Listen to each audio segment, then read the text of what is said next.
Pernyataan Presiden Joko Widodo soal Presiden boleh kampanye dianggap sudah memenuhi syarat pemakzulan. Syarat ini sebagaimana termaktub dalam Pasal 7A Undang-Undang Dasar 1945.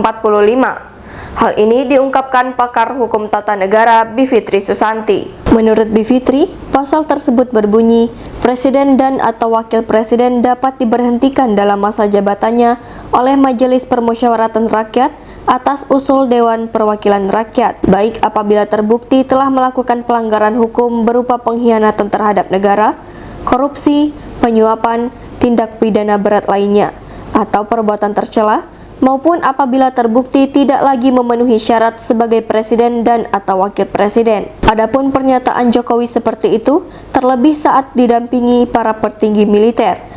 Menurut Bivitri, sudah memenuhi unsur perbuatan tercela. Memang perbuatan tercela cenderung longgar untuk dibuktikan dalam konteks hukum.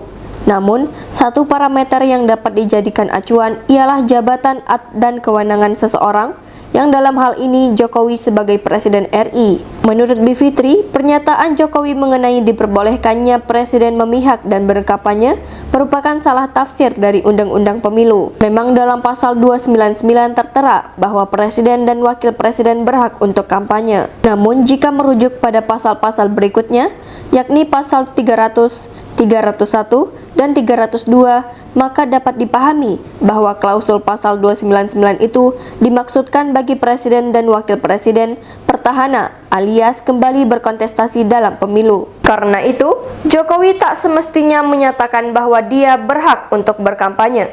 Hal itu mengingat bahwa bukan dirinya yang menjadi peserta pemilu, melainkan putranya Gibran Rakabuming Raka. Kemudian Bivitri juga menyinggung pasal 282 dan 283 undang-undang yang sama. Sementara, keberpihakan Jokowi dinilai menguntungkan peserta pemilu tertentu, yang dalam hal ini Gibran sebagai anaknya. Atas dasar itulah Bivitri menganggap bahwa perbuatan Jokowi sudah melanggar undang-undang, sehingga dapat didorong untuk pemakzulan. Hanya saja, saat ini bola pemakzulan berada di tangan Dewan Perwakilan Rakyat. Sementara para anggota DPR sejauh ini dianggap cenderung pragmatis, sebab merupakan politisi yang kerap menimbang-nimbang untung rugi secara politis.